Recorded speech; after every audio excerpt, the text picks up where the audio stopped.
Honorable Minister, dear guests, first I would like to thank the International Forum of Americas for hosting this magnificent event. You know, it's 3 fantastic days ahead of us, and it's only the first day and a lot has happened already. Allow me to introduce myself. My name is Gus Sarrouh, and I'm the CEO of Egis in North America. You might not have heard of Egis, or should I say, you might not have heard of Egis yet. But Egis is a leading global engineering firm with offices in 120 countries, with more than 18,000 employees across the world. We create and operate intelligent infrastructure and buildings to help achieve a more balanced, sustainable, and resilient developments. We support all stages of infrastructure, life cycle from early studies, design to operations. We provide services for all types of infrastructure, from roads to bridges to rail to transit, buildings and nuclear facilities. The reason I'm in front of you today is to introduce the Honorable Mr. Champagne, and I can testify the attractiveness of international investment in Canada. Minister Champagne has worked with one of the most important private investments in the country and that this country has ever seen, and that's the EV battery factory in Northvolt in Quebec. Egis has also invested in Canada. The acquisition last summer of the engineering firm Macintosh Perry. One of the reasons Egis invested in Canada is the size of the infrastructure market. Canada and the US have planned massive investments to rehabilitate and modernize infrastructure across North America. And, Honorable Minister, you are well aware of the needs of current infrastructure sector as you oversaw the federal government's ambitious $187 billion infrastructure investment plan when you were Minister of Infrastructure and Communities. Another reason Egis invested in Canada is to help the challenges of decarbonization.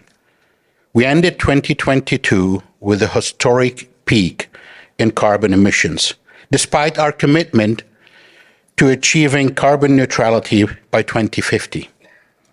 Egis has helped other countries achieve their decarbonization goals, and we're looking forward to working with Canadian authorities to contribute to reducing the carbon footprint of infrastructure projects. I'd like to introduce Honorable Minister François Philippe Champagne. He was first elected in 2015 as MP of Saint-Maurice Champlain. In 2017, he was appointed Minister of International Trade. In 2018, he was appointed Minister of Infrastructure and Communities, and then appointed Minister of Foreign Affairs in 2019, and oversaw the creation of Canada's Declaration Against Arbitrary Detention in State-to-State Relations, which more than 60 countries have endorsed. He now has the responsibility of overseeing the Ministry of Innovation, Science and Industry. He has also worked in the private sector, notably for ABB Group and AMAC Foster Wheeler, and well understands stakes in international development for both public and private sector.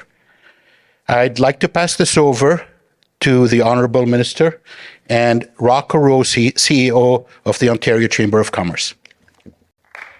Thank you. Thank you. Thank you.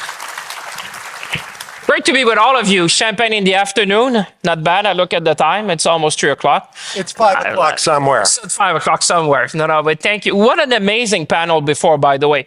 2 of the people that I admire talk about humility, talk about life, talk about work-life balance, and I could take some advice from any of you on that. Well, what's even more remarkable, I don't know about the rest of you, but I am living the dream, right? Not only do I get to interview Minister Energizer Bunny, Canada's greatest salesperson, but as a BCG alum, I have always dreamed of the notion that one day Dominic Barton and Victor Dodig would be my warm-up act. So life is very good for me, and I hope it is for you as well. But in all seriousness, we all need to do an enormous applause to Dominic Barton for the incredible work he did in bringing the two Michaels back. Here is Dominic. That was an open wound on the Canadian spirit, and his work, along with others, truly, truly important. Look, this guy, not only the Energizer Bunny, but the Energizer Bunny in 3 languages, right? French, English, we all know. But he also has the 3rd official language of Canada, particularly here in the GTA, and that is Italian. Sure. So, benvenuto, Grazie. onorevole. Grazie mille. Possiamo parlare in italiano? Stiamo continuare.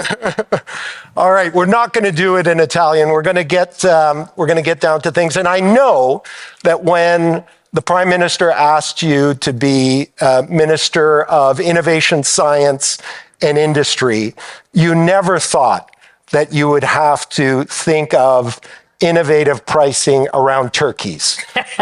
This was not your dream. But look at,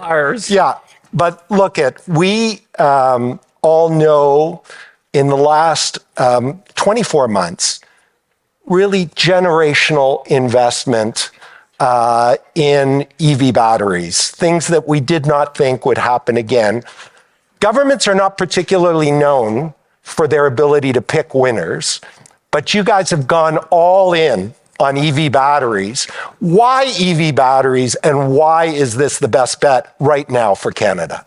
Well, first of all, thank you, everyone, for being here. It's a great, and I want to say a big round of applause to the organization. I was really amazed that they say Minister this year again. I think it's the 17th edition that we're doing that, and I think it's one of the most important forum to bring people together. Listen, I don't know if it was by choice or by design, but when I entered the role of industry minister, some were even looking at the demise of the auto sector in Canada. I'll put that in a book one day, but I'll give you some of the chapters.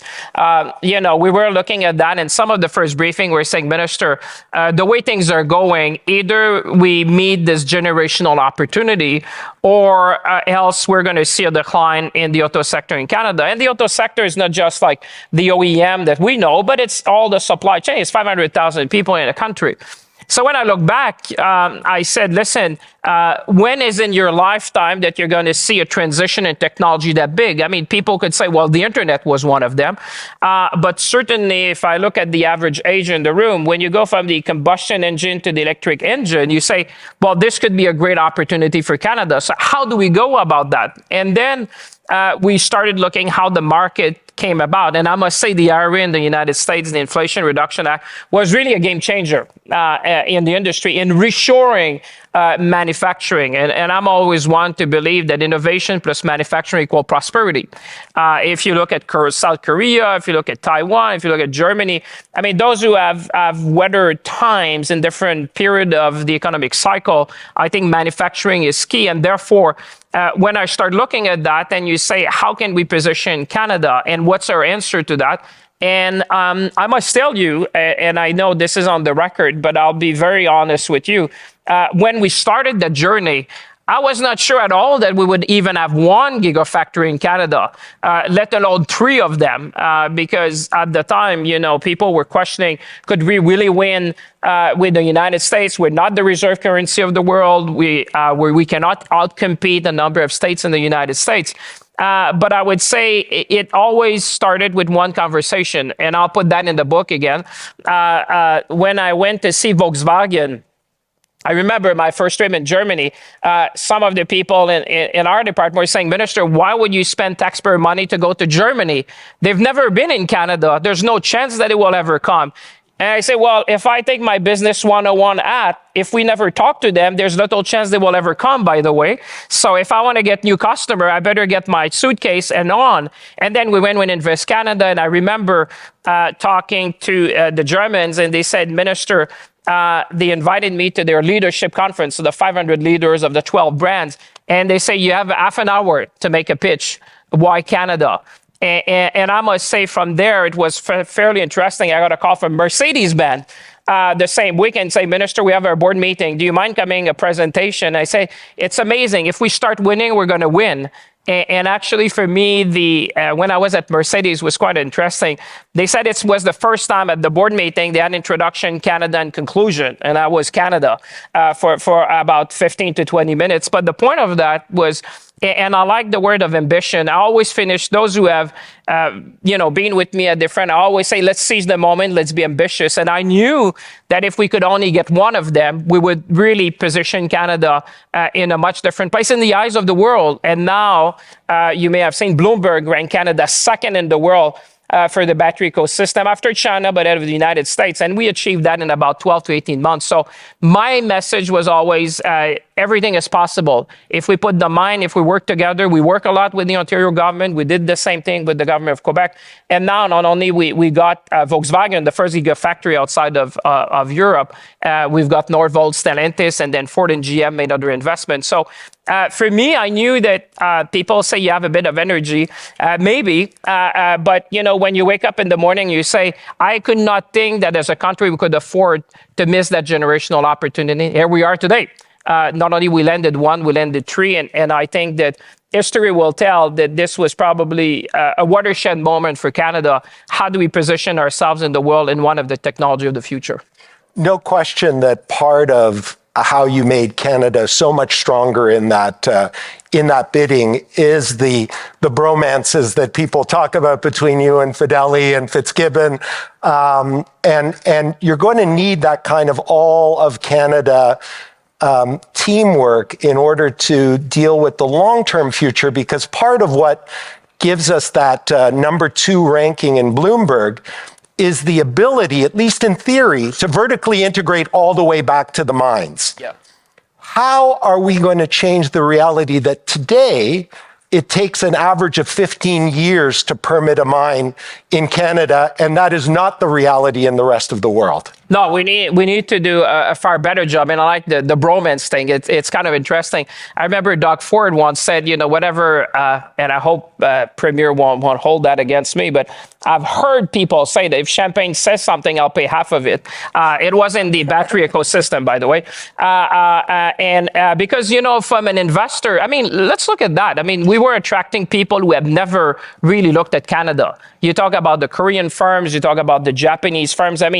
I remember I used to be trade minister back in 2016, I think that was my time when we signed the TPP. And even as minister at the time, it was very difficult to get a meeting with Japanese ministers because Canada was not on the map, really, I would say, in many ways.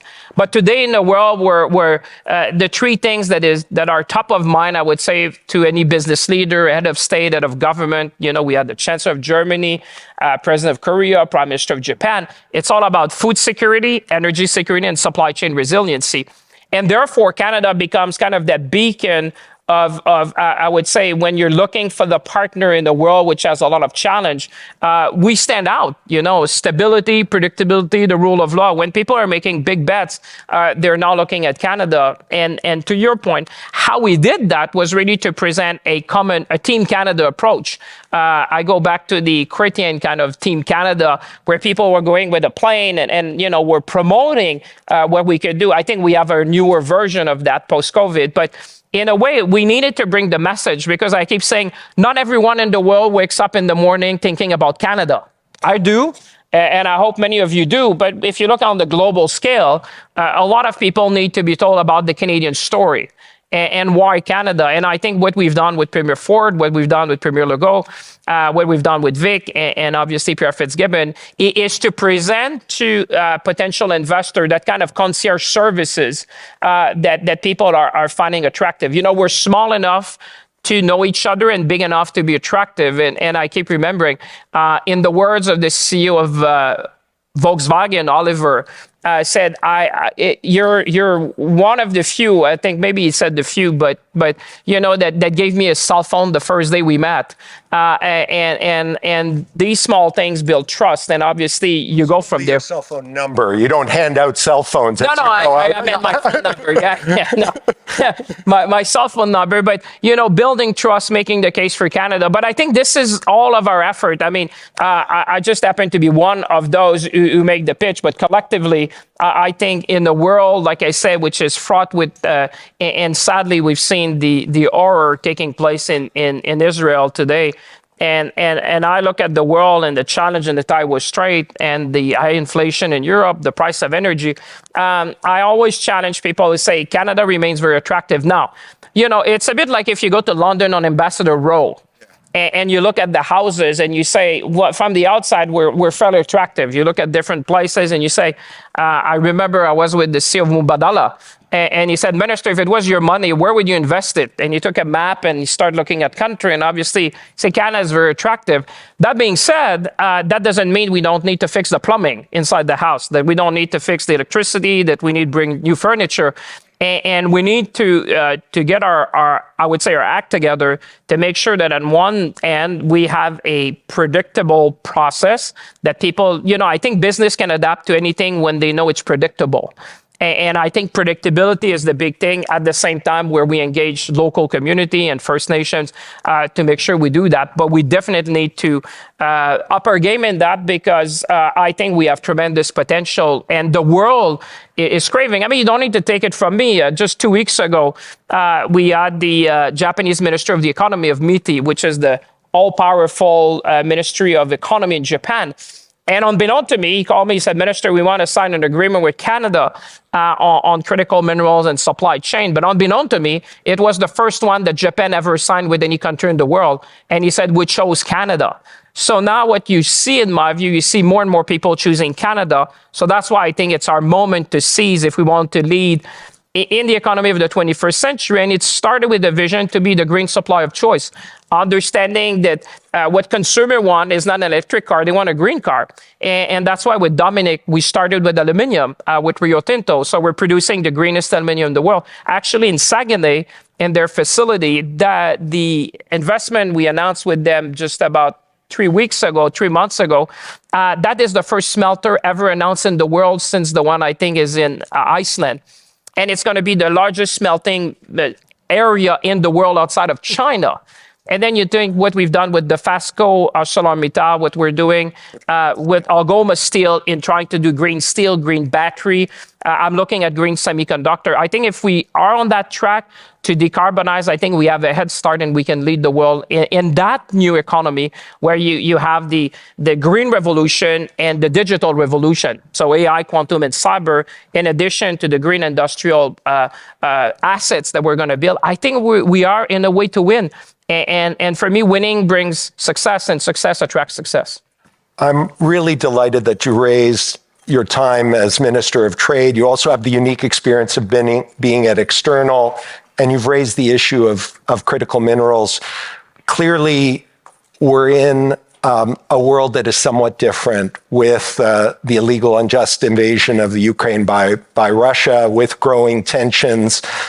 You had just a little over a year ago, after some study, decision by your ministry and you, I would presume, to force Chinese companies to divest in 3 Canadian companies in the critical mineral space, including one that was domiciled in Canada, in Calgary, but has all of its operations in Chile.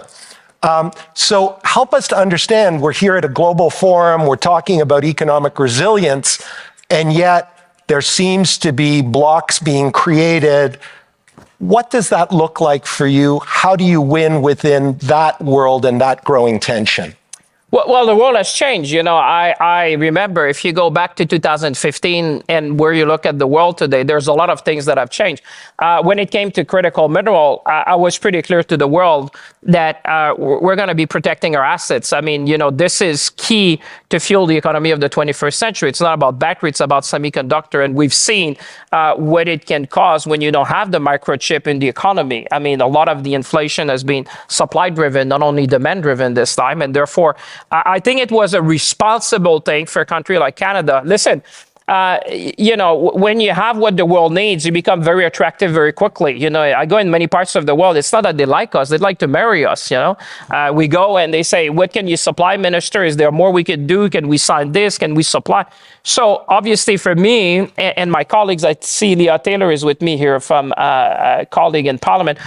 We had to rethink and providing new tools. So under the Invest in Canada Act, I needed to push to have new tools because People are getting smarter in the ways as how they're looking at assets and how they can strain assets. And we needed to send a clear signal that in the world, we're not going to do what my grandfather did at the time, which in Shawinigan, it's kind of, or my uncles or others, like cutting wood and shipping that to be transformed somewhere else down south. I mean, we're smart enough, we're mature enough as an economy to be able to add value. And this for me is taking our critical minerals to process. That's why what you've seen, it's not about only the big OEMs that we've announced, but everything like Umicore, which is the first PCAM, the precursor to the cathodes in the battery. They chose Canada to come in North America. Belgian company, they said, if you don't take Umicore today, you have to take a Chinese company. There's only 2 in the world. And so I think that we are demonstrating to the world that we know that our resources are going to be key. We want to make sure we do transformation as much as we can in the value chain to capture the value. But at the same time, we're clear that we're going to be there with our partners and allies around the world, which need that. And that's why I think in this world, I mean, I always say, and you've been with me, and I want to thank you because with the Chamber of Commerce and with you've been a partner of choice. But there's 5 things that attract people to Canada. I always say it's people always ask me, what's your pitch? And although I'm going to put it in the book, but I'm going to put that now out there. But the first one is around talent. People always talk to me about subsidies, interestingly, in the media. And I say, how do you think I can win against the reserve currency of the world, which is just down south with states and governors and counties and cities which are able to offer things I can. But one thing I can compete is on talent. And I would say Canada remains a huge magnet for talent. And it's not only in the EV sector. Just look at the investment of Nokia and Ericsson. I mean, both Nokia and Ericsson decided to put their R&D center in Canada, just north of Ottawa. Both of them, I think you're talking about 1.5 billion or 1.3 billion they've invested because they realize that, the Silicon Valley of the North is in Canada, which has been attracting a lot. The second thing is the ecosystem. I think the world realized that, we're the 3rd largest country in the world for manufacturing aircraft. The Windsor-Detroit corridor is about the 3rd in the world to manufacture car. We are building the battery ecosystem. These ecosystems allow us to attract because we have enough in the aerospace industry, in biomanufacturing, in the car manufacturing to be attractive. The 3rd one is critical minerals. And it's not only having critical minerals, but I would say it's proximity to resources, assembly lines, and markets. And I know there was a discussion about markets, which is very compelling because you would say other jurisdictions have rare earth metals or critical minerals, but they're very far from market. And if you talk to the big companies today, they make most of their money in the United States. So obviously, Canada is fairly attractive to that. The 4th one is around renewable energy. And I think that's a discussion we need to have in our country. I come from a generation where we thought generation of energy was almost endless. And now we're facing choices, what we can accept or not. And I think in a world where people want to decarbonize, renewable energy is key. And 5, I think the panel said it, is access to market. You will never see me talk of Canada as a country of 40 million people. I remember joking with my Indian counterpart at the time. I said, I have market access to 1.5 billion people. How many do you have again? 1.5 billion people in some of the most advanced market in the world, but also growing. If you think in Asia, in Japan, in Vietnam, in Malaysia, in Singapore, same thing what we've done. We're the only G7 country with a free trade agreement with all the other G7 nations. So, and if you look at the world today, one thing I can probably say without being wrong is I don't think there'll be a lot of trade agreements in the near future in the world, sadly. But Canada, I think either by foresight or luck, we are already well positioned. And I can tell you, people, when they look at Canada, or either for inbound investment, but also for export, that really matters because today, if you're in Canada, you have access to to all the key markets of the world, being in a very geostrategic position, having access to the Pacific, the Atlantic, next to the United States. You're 10 hours from Japan by flight. I mean, this is a place where people want to be. And all of that is true, and all of that is worth celebrating. But as Monsieur Audet teed up in his comments ahead of the 2 Ds, Dominic and Dodig, there is still the issue of productivity. As cool as EV batteries are, unicorns in the tech space, phenomenal, really important, but we have a $2 trillion legacy economy, and we're getting our butts handed to us in terms of productivity. How, as the Minister of Innovation, Science and Industry, how are we going to change that trend line? Well, that's the how much say that's a $1,000 question. You know, this is not only the two guys on the stage, but it's all of us where we've been trying to crack that nut. But I think I am hopeful, and people even say sometimes optimistic. And I think you need to be, because I read a book that says, you know, the country cannot be more optimistic than its leaders. And I think it's incumbent on us to also have this level of enthusiasm and ambition and being optimistic. I always, he was talking about a book, and I'm reading, right now I'm reading a book that says Relentless Focus. And it's always thinking about what's the solution to what you can, you know, to the challenge you can be presented. I think technology is going to help us. I mean, I am very hopeful about the potential of AI. I think the fact that we're going to move from fear to opportunity when we have built trust, I think AI can really help us to make our industries more competitive. I think that the head start we have in quantum computing is also going to be a key for productivity. And I would add to cyber. So when you think about the pyramid of where Canada is going, and from an industrial perspective, I always say AI, quantum, and cyber will be the basis, and then we'll have these other industries that will build upon that. So I'm hopeful with that. And also, if we could deploy 5G. I was with people, this is within the realm of the possible in our country. If people are connected, if we have 5G, and if we have a framework that gives trust to people to believe in the power of AI, responsible AI, I think that we can have this productivity gap closed, and certainly that's the challenge for all of us. But you know what? I know time is up because they put the light up. I just want to say, let's seize the moment. I never, you know, I think it's our moment to seize as Canada for the 21st century. Let's be ambitious. And I hope each and every one of you will leave this forum with a level of ambition that could be transcended to the rest of Canada. And let's make sure that together we build the Canada of the 21st century. And with all of you, I think everything is possible.